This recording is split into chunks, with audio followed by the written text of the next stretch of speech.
Mi nombre es Fabián Rocha, soy docente y en tal sentido quería hacer una presentación de la inteligencia artificial como herramienta en la enseñanza. Este, la presentación va a tener una introducción, voy a explicar de qué se trata, por qué estoy haciendo esto, problemas en la educación, los más habituales, programación, vamos a hablar un poco de programación neurolingüística, neurociencia aplicada a la educación, los conceptos de la neurociencia, los conceptos nuevos que se están viendo hoy por hoy, que son muy útiles a mi entender para aplicar en el aula. Voy a hablar de inteligencia artificial, conceptos básicos, recursos online, algunos recursos que tienen los docentes hoy por hoy online, para mostrar un poco esto de lo que es la inteligencia artificial, las conclusiones, y en este caso, bueno, como es un video no va a haber actividad individual, pero cuando haga la presentación sí voy a entregar una actividad individual. En un principio estoy acá realizando esta presentación, ya que estoy haciendo una tesis por una maestría con orientación en sistemas de información, en donde voy a aplicar la inteligencia artificial en lo que es la educación. Continuando con esto, tenemos un informe de la UNESCO en el cual dice que solo el 43% de los alumnos termina la escuela secundaria. Este reglamento se hizo del 2001 al 2012 entre egresados de la escuela, o sea, desde que ingresan a la primaria hasta que egresan en la secundaria. Y bueno, los resultados son, como dije recién, el 43% terminan. Por otro lado, como contraposición de esto, el Instituto Nacional de Educación Técnica, INET, está o armó las demandas de capacidades para el 2020 que están haciendo las empresas. El sentido de esto es ver qué capacidad o qué personal, qué recurso van a necesitar las empresas para el 2020, pensando en el 2020. Este informe se hizo en junio del 2016 y uno de lo que remarca este informe es la escasez de mano de obra calificada. Esto dicen los empresarios, ¿no? Generando impactos negativos en la competitividad de la empresa. Entonces, y otra de las cosas que remarcan también, el 59% de las empresas aumentará su dotación de personal calificado, o sea, ya tienen previsto aumentar en un 59% el personal, ¿sí? para estos años. O sea, llegando al 2020, la idea es que haya un 59% de personas más. Este reglamento se hizo alrededor de 107 empresas o algo así de lo que es la Argentina, ¿no? Cómo se están moviendo las empresas o las empresas en sí en Argentina. O sea, tenemos en 5 años, tenemos como contraposición, ¿no? Tenemos la deserción escolar y por otro lado tenemos que las empresas están requiriendo no solo gente que egrese, sino mano de obra calificada, dicen, ¿no? También por otro lado, como profesional en lo que es el la industria del software dice que hay 5.000 puestos de trabajos que no quedan cubiertos en el año. O sea, y acá hago una reflexión. Muchas veces decimos que los jóvenes no tienen trabajo. Y bueno, y ahí es una reflexión muy cuestionable. Yo no sé si realmente no hay trabajo o por ahí falta perfeccionamiento en esta gente, ¿no? Digamos que salga con una base un poco más, más fuerte, un cimiento más fuerte que le permita captar estos puestos de trabajo, ¿no? Y obviamente hago un mea culpa, es un tema docente, es un tema de los alumnos, es una mezcla de todo. Y entonces llegamos a cuáles son los problemas. que existen en la actualidad, o algunos de los problemas, porque hay muchos más. Simplemente acá menciono algunos y voy a hacer hincapié en uno de ellos. Bueno, hablamos de bajo rendimiento, dificultades de conducta, oferta educativa o falta de establecimiento, ¿no? Esto de la falta de oferta educativa, o que se pueda atraer a los jóvenes con una oferta educativa concreta que les sirva. Problemas de familia, hay muchos hogares que por distintos problemas no mandan a sus hijos al colegio, el embarazo y la maternidad, ¿no? O sea, las madres, las chicas jóvenes que no pueden continuar con sus estudios por el tema de la maternidad. Hay muchos colegios que ya han previsto esta situación. De hecho, las niñas, madres, los hijos son cuidados en los establecimientos hasta que ellas estudien, salen de estudiar y se vuelven a su casa con los hijos, ¿no? El medio que los rodea, bueno, el contexto sociocultural, razones económicas y otras razones. Y me voy a parar en la falta de interés de los adolescentes, ¿no? Este trabajo o la idea esto de la aplicación de la inteligencia artificial en la educación es, se nota o se ve mucha falta de interés. Bueno, ahí será un tema de los docentes, un tema de los alumnos, y volvemos de nuevo a esto de dónde es el problema, dónde está el problema. Acá muestro una foto, ¿no? Esto es la Argentina a fines del siglo XIX. Y paso a otra, y tenemos la Argentina en el siglo XXI. Y fíjense que no hay mucha diferencia entre una foto y la otra, y estamos hablando de muchos años, ¿no? Entre una y otra. Vuelvo, y fíjense que no hay mucha diferencia. La profesora o maestra adelante, los alumnos sentados estudiando o leyendo o escuchando a la docente atenta, ¿no? Y acá no hay mucha diferencia, quizás un poco más desinhibidos los alumnos, en los cuales bueno, el chico levanta la mano, pregunta más, por ahí se anima más, ¿no? Pero bueno, el aula es igual, el recurso es igual, el papel es igual, el lápiz es igual, no hay mucha diferencia, ¿no? Entonces, digo, debemos cambiar el paradigma, debe de haber un cambio de paradigma. Si buscamos resultados distintos, no haga siempre lo mismo, decía Albert Einstein, ¿no? Bueno, desde mi punto de vista, sí, claro, debemos cambiar el paradigma, porque si no, no va a haber muchos cambios, o los cambios que nosotros pretendemos, ¿no? Como dije en un principio, estamos a 5 años de que las empresas necesitan recurso humano, y nosotros estamos acá, bueno, con una misma manera de educar, y ya nos están diciendo que eso que como venimos educando no está sirviendo, o al menos no sirve como recurso, o no sé si no sirve, se debe mejorar el recurso, ¿no?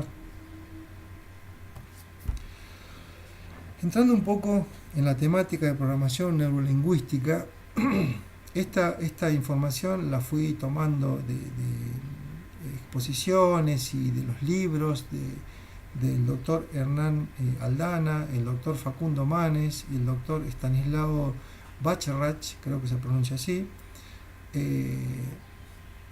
y me pareció muy interesante de poder aplicar esto en el aula hoy por hoy, ¿no?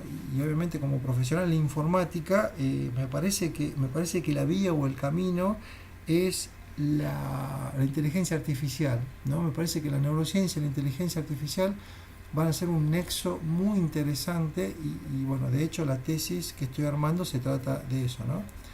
Sabemos que los canales de aprendizaje que tenemos son 3: los visuales, los auditivos y el kinestésico. Los visuales son aquellas personas que captan mucho más la información de manera visual, ¿no? Siempre sí, me queda porque lo vi y me quedó mucho, o el tema de captar más de una manera visual. Hay mucha gente que dice, sí, yo te recuerdo me suena esa cara, pero no recuerdo muy bien quién sos, pero digo, le queda esa visión, ¿no? Después los auditivos, que por ahí solamente con escuchar ya les queda la información y queda ahí grabada. Luego tenemos los kinestésicos, que son aquellas personas que tienen que hacer para poder entender, para poder captar, para que le quede la información, ¿no? Obviamente que entre estos siempre hay un canal preponderante, pero siempre hay una mezcla de dos canales o los tres canales, ¿no? O sea, sería imposible plantear que sea un solo canal por el cual, por el cual se hace el canal de aprendizaje, ¿no? Siguiendo un poco con lo que es la neurociencia, acá tenemos los dos, nuestro cerebro está compuesto tiene dos hemisferios, el hemisferio izquierdo y el hemisferio derecho, ¿no? El hemisferio izquierdo es la parte lógica, secuencial, lineal, simbólica, ¿no?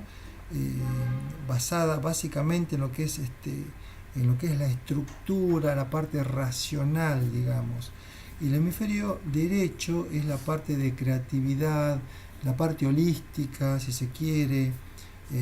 ¿Sí? Entonces, había una creencia en algún momento que decían que las mujeres, el hemisferio más preponderante, el hemisferio derecho, porque era la parte de los sentimientos, de las emociones, pero eso actualmente ha quedado descartado.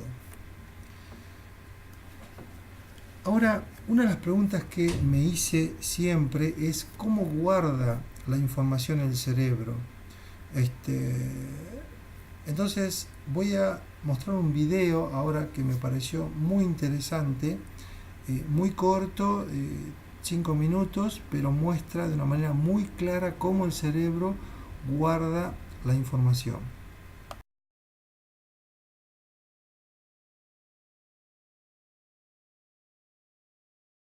Bueno, me parece a manera gráfica y de ejemplificar, parece muy interesante esto de cómo se forma, ¿no? Cómo se guarda la información en nuestro cerebro. Entonces ya está claro, para guardar la información tenemos que primero crear ese primer hilo, si se quiere, ese hilo conductor, ¿no? Que se llama sinapsis, y después reforzarlo.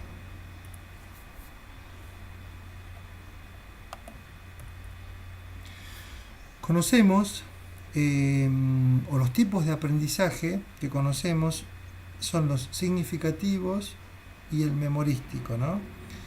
Entonces, con lo que ya sabemos, esto de cómo se forma el conocimiento,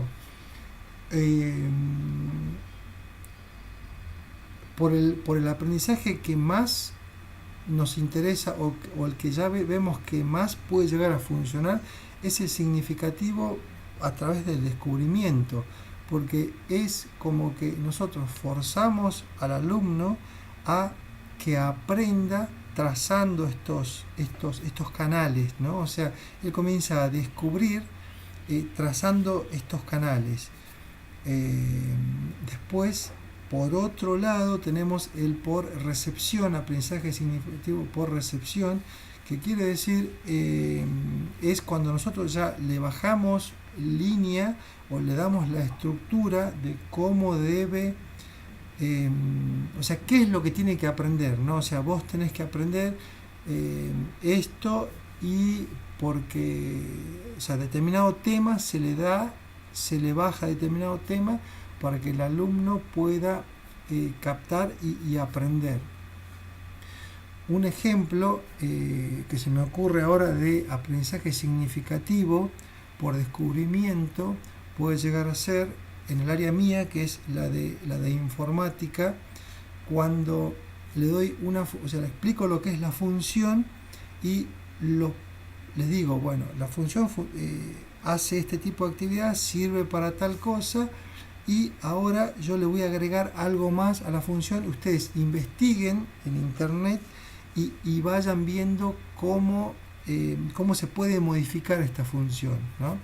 Por otro lado, el aprendizaje significativo por recepción podría llegar a ser que yo le dé armada la función, y ellos tengan que aplicarla a algo que les sea interesante, ¿no? Eh, por ejemplo, nosotros armamos lo que son planillas de gasto, entonces ellos pueden llevar sus gastos mensuales en una hoja de Excel, ¿no? Entonces es como que lo significativo sería de que ellos les sirve eso para su vida diaria, entonces ganan o le dan a sus padres o alguien le puede llegar a dar dinero, entonces para poder administrar su dinero ellos llevan esa planilla de Excel.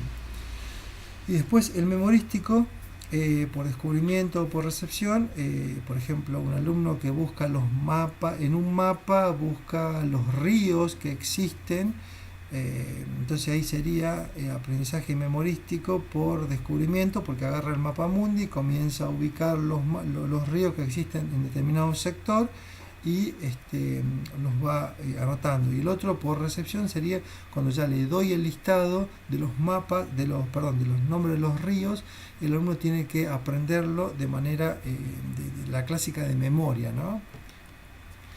Y acá, bueno, hago un pequeño paréntesis y digo, Don Bosco ya nos decía, no basta saber las cosas, es necesario practicarlas, ¿no? O sea, esto de no solo decir al alumno, sino tiene que practicarlas, tiene que hacerla, tiene que ponerla en conocimiento, tiene que entenderlo para que este aprendizaje comience a ser significativo, para que esa primera soga que se tiró de una montaña a otra comience a hacerse fuerte, ¿no? Que primero pasó una soga, después pasó la otra soga y después el puente se fue armando, ¿no? El puente del aprendizaje, el puente entre las neuronas, que en este caso se llama sinapsis. Y acá tenemos, ¿no? Cuáles son las implicancias entre el aprendizaje significativo y el aprendizaje memorístico, ¿no? Implica múltiples habilidades cognitivas. Entonces, al haber múltiples actividades cognitivas, son muchas zonas del cerebro en la cual trabajan, ¿no? Y cuando del lado de aprendizaje memorístico, si solamente trabaja una sola habilidad cognitiva, es como que solamente le alcanza o solamente sirve a repetir para poder asimilar, ¿no? Bueno, esto es simplemente a manera de conocimiento y es algo que se conoce, pero bueno, valía la pena recalcarlo para tenerlo en cuenta básicamente. Tiempo de atención sostenida. Y acá tenemos información interesante, porque fíjense, vamos de 3 años a los adultos, ¿no? 3 años a 6 años entre 5 y 8 minutos, y después pasamos a los adolescentes, que es más o menos el rango que en escuelas secundarias se maneja. Fíjense, 16 y 18 años entre 12 y 15 minutos de atención sostenida, o sea que el alumno puede llegar a estar concentrado atendiendo lo que nosotros decimos entre 12 y 15 minutos. Es muy poco. Nosotros tenemos clases entre 30 y 45 minutos, y si el alumno solo atiende esto siempre y cuando no haya ningún tipo de distracción y el alumno esté totalmente compenetrado y le interese el tema que está escuchando, ¿no? Obviamente que después tenemos que ver cómo hacerlo volver a entrar en esta atención, ¿no? O sea que de hecho hay algunos que ni siquiera llegan a este número y antes ya se distraen y hay que volverlos a llamar la atención para que ellos capten de nuevo y comiencen a entender, ¿no? ¿Dónde se producen las sensaciones? Acá este gráfico, yo lo que quería mostrar son los centros nerviosos. Básicamente, fíjense que la visión capta un porcentaje interesante o tiene un porcentaje interesante del cerebro. ¿Qué quiere decir con esto? Que somos netamente visuales, o sea, somos muy visuales. Entonces, ¿qué quiere decir esto? Que tenemos que tratar de llenar las aulas de colores, tenemos que tratar de llenar los libros de colores que subrayen, que marquen. Hay que tener mucho cuidado con lo que son las fotocopias. Las fotocopias traen mucho sin color y por ahí el cerebro no va a captar o no va a ser tan eficiente en captar esa información. Hay que tratar de decirle que rayen, que marquen, que pongan anotaciones para poder captar mucho más, de acuerdo a los centros nerviosos, cómo están distribuidos los centros nerviosos en nuestro cerebro. Por otro lado, bueno, tenemos la parte sensorial, la parte auditiva, que también está, pero la que mayor preponderancia o mayor porcentaje tiene nuestro cerebro es la parte de visión. Y acá un ejemplo de mapa mental de Tony Buzan, que es alguien que ha trabajado mucho en lo que son los mapas mentales. Y fíjense qué fácil que es ver cuál es el tema que estamos tratando, que lo ponemos como central, el tema que estamos tratando, que es la fruta, no hay lugar a dudas, o sea, es fácil de interpretar. Después tenemos las distintas clases de fruta, ¿no? Cereza, piña, naranja, manzana, y después las propiedades de cada fruta, ¿no? Vitamina C, por ejemplo, la naranja, que es un cítrico. Después vamos a la piña, se puede hacer cóctel, bueno, y así con todo, ¿no? Pero fíjense, planteado de esta manera, qué fácil es entenderlo, ¿sí? Y yo les aseguro que cuando el alumno tenga que rendir esto, se va a acordar de esto y va a ser mucho más fácil el expresarlo, el plantearlo, ¿sí? Distinto hubiera sido que yo haga una lista en un índice en el cual pongo la fruta y después pongo uno debajo de otro en un texto para poder mostrarle que las propiedades de una fruta. Me parece que es mucho más práctico esto.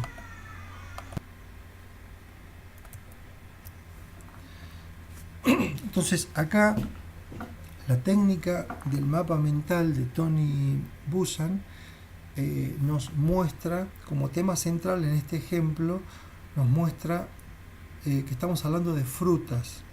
Y en este caso tenemos la piña, la naranja, la cereza, la manzana como frutas, y cada una de estas con sus propiedades y características.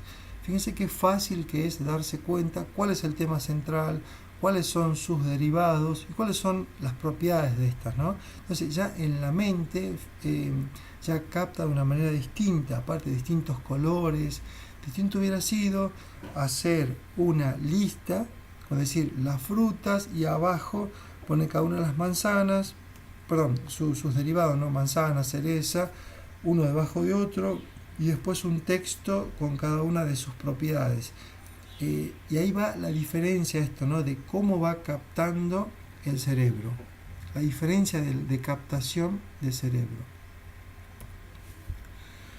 Y hay algunos puntos importantes para tener en cuenta. Es muy importante, para la redundancia, que el alumno tome nota, ¿sí? Porque al tomar nota se interactúan entre las distintas áreas del cerebro y lleva a que el alumno ya comience a armar esa primera línea, ¿no? Esa primera conexión, esa primera sinapsis que habíamos visto en el video. No hay aprendizaje sin movimiento.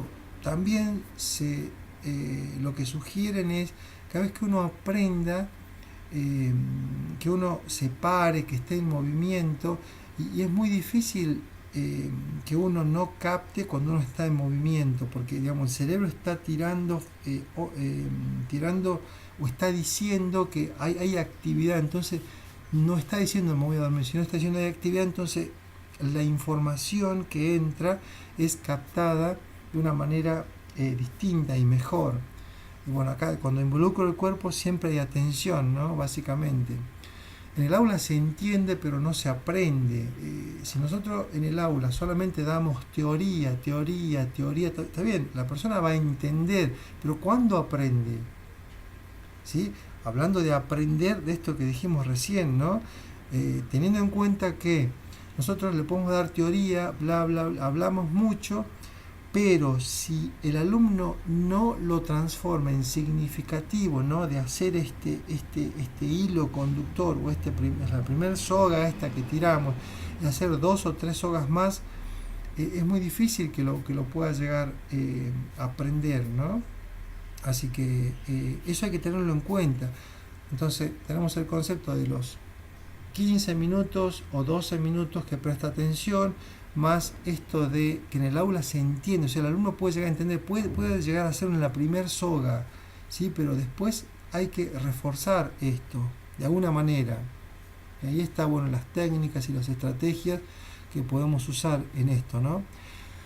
Lo único que importa es aprobar el examen. Es fundamental explicar cómo será el examen. Bueno, una de las pautas importantes es el primer día, decirles el examen va a ser de tal manera y dejarle claro para que el resto del tiempo el alumno sepa cómo va a ser el examen y ya vaya armando y aprovechar este momento que es en que el alumno es como que lo único que les interesa es eso, entonces aprovechar ese momento para que aprenda, ¿no? Es como que cuando uno comienza a hablar del examen es como que todo el mundo presta atención.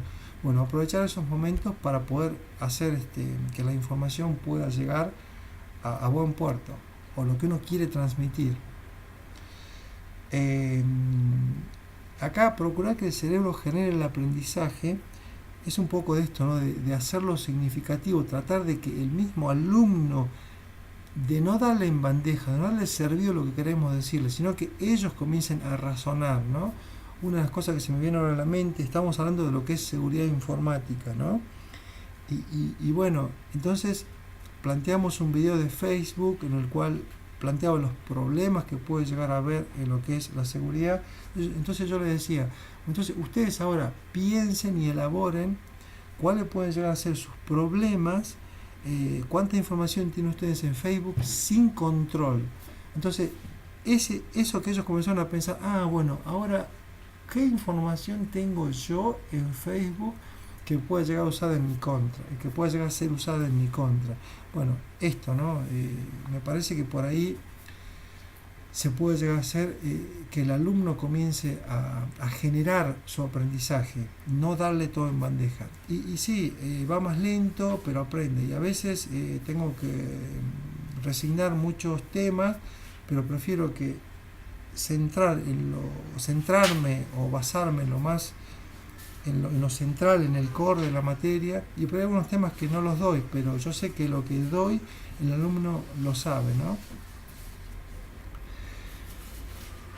Es importante que explique al otro lo que aprendió. Normalmente en el aula de computación, cuando un alumno terminó y está predispuesto, ¿no? Le digo, bueno, explícale a tu compañero porque él no sabe. Entonces es como que esto de la interacción entre ellos es muy importante para los dos, para el que aprende y para el que no sabía, digo, y para el que ya terminó y está explicando. Eso le va a generar mayor conocimiento y mayor afianzamiento de lo que aprendió. Bueno, lo mismo nos pasa a nosotros, que a veces cuando estamos explicando vamos aprendiendo en el momento, ¿no? A veces nos sale algunos temas que decir, mirá qué bien me salió, ¿no? Si bien es cierto yo lo sabía, pero mirá qué bien me salió ahora, porque es como que uno va aprendiendo más en ese momento cuando uno explica. Cuando uno duerme, el cerebro procesa la información, la consolida y la guarda, y a veces se mezcla con los sueños. ¿Cuántas veces nos pasó, no? Que estamos durmiendo y de repente lo que nos pasó en el día es como que lo estamos soñando? Bueno, ahí está el proceso de que el cerebro procesa la información mientras estamos durmiendo. O sea, es importante descansar. Eso de no dormir para un examen es un error terrible, porque no le damos tiempo a que el cerebro procese la información y la vaya guardando o vaya generando sus caminos del conocimiento. Cuando la cabeza se inclina, el cerebro dice a dormir. O sea, cuando estudiar en la cama no sirve, porque al inclinar la cabeza le estamos dando el indicio, le estamos dando la orden al cuerpo, a nuestro cerebro, vamos a dormir. Entonces no es recomendable, todo lo contrario, ¿no? Si caminamos mientras estudiamos, es mucho mejor, porque se mantiene todo activo. ¿Cuál es la diferencia entre recordar y reconocer? Muchas veces nos pasa que a los chicos les estamos tomando examen o preguntamos algo, dice, lo recuerdo es cuando, recordar es cuando se hizo solamente una primer línea, una primer soga, y reconocer es cuando ya se hicieron dos o tres y la persona sabe reconocer y el camino es mucho más, más rápido cuando vamos con el pensamiento, porque la persona ya reconoce de qué estamos hablando. Entonces cuando ellos nos dicen lo recuerdo pero no lo puedo expresar, es porque todavía no está, el conocimiento no está 100% sabido, ¿no? Es solamente una percepción que se tiene, pero no se llegó a interpretar bien y no se llegó a entender de qué se trata el tema que estamos hablando, ¿no? Desde los primeros tiempos, el ser humano tiende a fabricar instrumentos para expandir nuestro rango sensorial, ¿no? Y así, en ese sentido, tenemos el largavista, en el cual nos ayuda a nosotros tener mayor capacidad de actuar. Dice, cuanto mayor percepción hay tenemos mayor capacidad para actuar, ¿no? O sea, en este ejemplo, cuando más puedo ver hacia adelante, más fácil va a ser plantear una estrategia para ver cómo llego a la otra montaña, ¿no? Saber si hay algún río, si hay cuántos árboles, si el camino está, si hay muchas piedras. Entonces, cuanto ampliamos la percepción o el rango sensorial, es mucho más fácil para nosotros para plantear estrategias, ¿no? Y voy acercándome con esto a lo que es la inteligencia artificial, ¿no? La facultad de la mente, inteligencia es la facultad de la mente que permite aprender, entender, razonar, tomar decisiones y formar una idea determinada de la realidad, ¿no? Y artificial es algo hecho por el hombre. Entonces, la idea cuál es de esto es un sistema en el cual a través de la inteligencia artificial piense igual que el hombre, pero no sea como una herramienta para nosotros, ¿sí?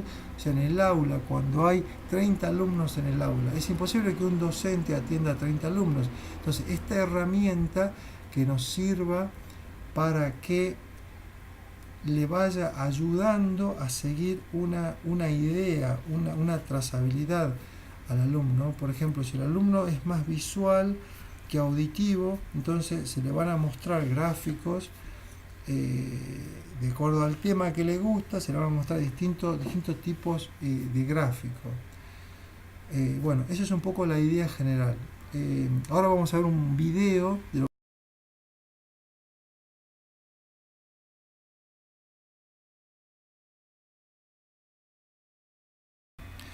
Bueno, interesante video, ¿no? Un poco esto de que ya está entre nosotros la inteligencia artificial, ¿no? Todas esas recomendaciones que nos hace cuando entramos a una página web o cuando, por ejemplo, cuando hemos visto algo en algún sitio, por ejemplo Mercado Libre, estamos buscando, no sé, una plancha y de repente comenzamos a ver propagandas de planchas que nos vienen. Bueno, eso es un poco inteligencia artificial, ¿no?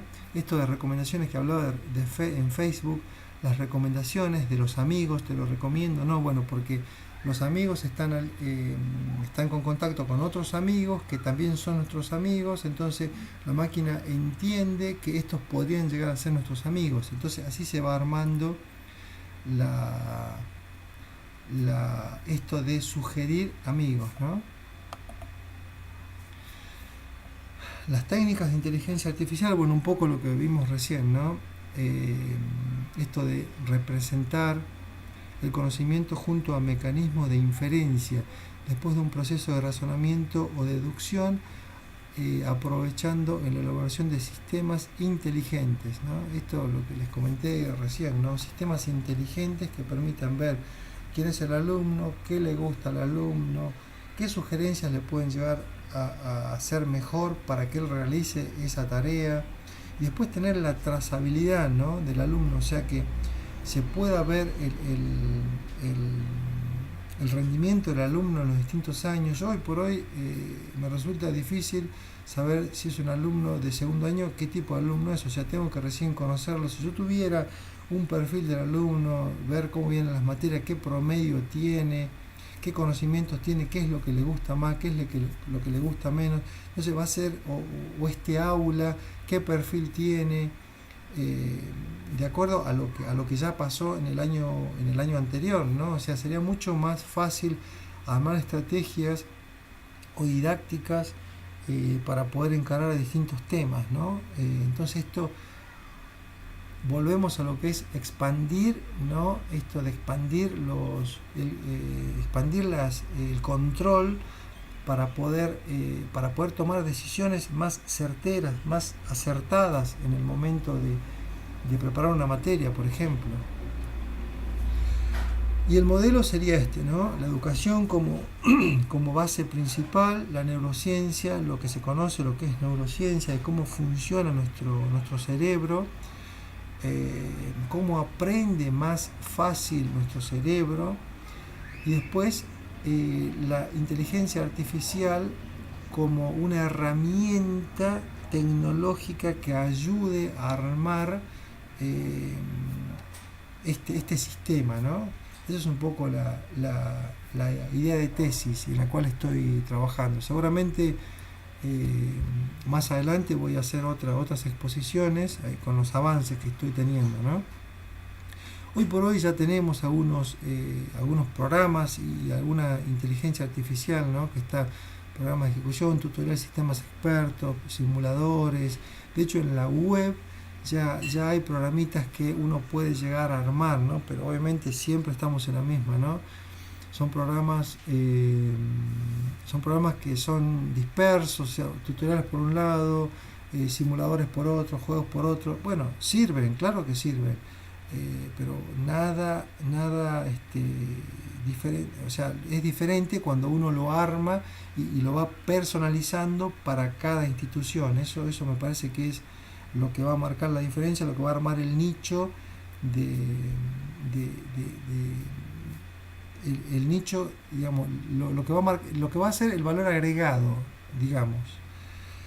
Acá en la imagen ya vemos a un nene escribiendo en una pizarra eléctrica, o electrónica mejor dicho, y fíjense abajo tenemos a una persona en un libro electrónico en el cual él puede marcar, él puede hacer todo tipo de marcación y de colores y demás, y ya queda guardado en un lugar predeterminado porque es todo electrónico.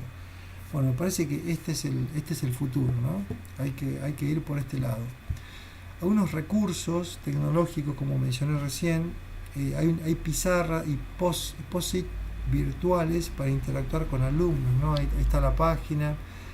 Hay aulas virtuales, ejercicios y juegos para interactuar, y también hay cuestionarios online, ¿no? Entonces uno puede llegar a armar cuestionarios como para, no sé, previo a un examen, uno le arma un cuestionario al alumno con todas las preguntas que pueden llegar a hacer, y el alumno, bueno, puede llegar a entrar a esa página, contestar las preguntas y ya ve con un conocimiento distinto, ¿no?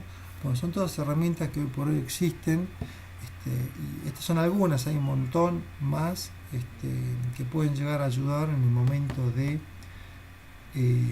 aprendizaje. Terminando, lo que se busca con esto es la calidad educativa, ¿no? Autoestima y motivación académica, esto de tener mayor control o mayor percepción de lo que pasa, ¿no? Me parece que le va a mejorar la autoestima tanto a los docentes, a los directivos, a los alumnos, porque el saber dónde se está parado, el saber qué es lo que pasa, me parece que es algo motivante y sirve para plantear hacia dónde voy, ¿no? Atracción y retención escolar, bueno, que los chicos vengan a estudiar y que no se vayan, ¿no? O sea, de ir haciendo un seguimiento al alumno. Podemos ver, este alumno se va sacando menos porcentaje. El año pasado andaba bien, este año anda mal. ¿Qué pasa? ¿Por qué? ¿Cuáles son las materias que le cuesta más? por qué bajó el rendimiento y verlo, verlo a través de un sistema, ver está viendo eso, ¿no? O sea, no esperar por ahí que alguien se dé cuenta para que nos venga a decir, ¿no? Si bien es cierto, esto es una herramienta que nos va a ayudar, siempre apuntando a eso, ¿no? Evaluación curricular, esto que yo decía, ¿no? ¿Cómo puede ser que un alumno pase de un colegio a otro y bueno, haya que evaluar de nuevo al alumno y no tener un concepto, no tener notas, eh, digo, concepto y nota me refiero a lo que es cuáles son sus fortalezas, cuáles son sus debilidades. Si bien es cierto, viene con un boletín, pero distinto es cuando ya hay algo electrónico en el cual se puede llegar a consultar, se puede llegar a ver más a fondo cuáles son los temas que vio, cómo anduvo en cada uno de los temas.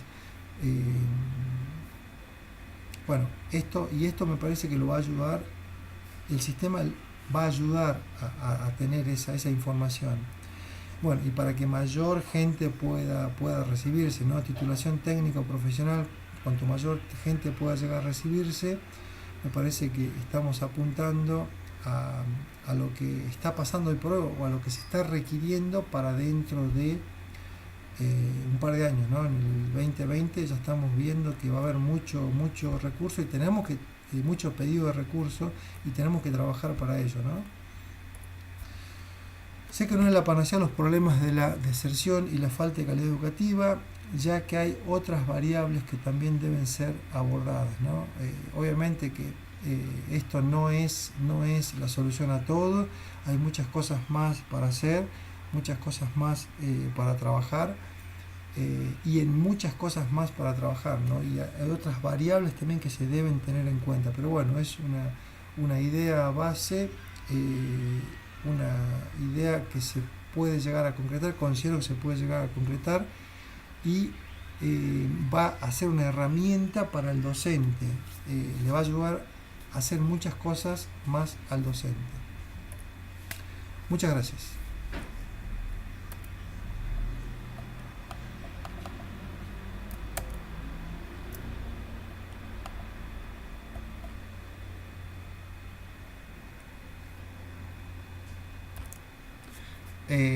Muchas gracias.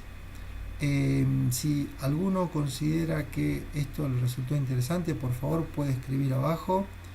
Me interesa mucho que dejen su opinión porque esto es lo que me va a ayudar a mí a seguir armando mi tesis y viendo cuáles son las problemáticas reales y viendo si esto puede llegar o sea, qué grado de viabilidad puede llegar a tener esto, ¿no? Así que bueno, desde ya nuevamente muchas gracias.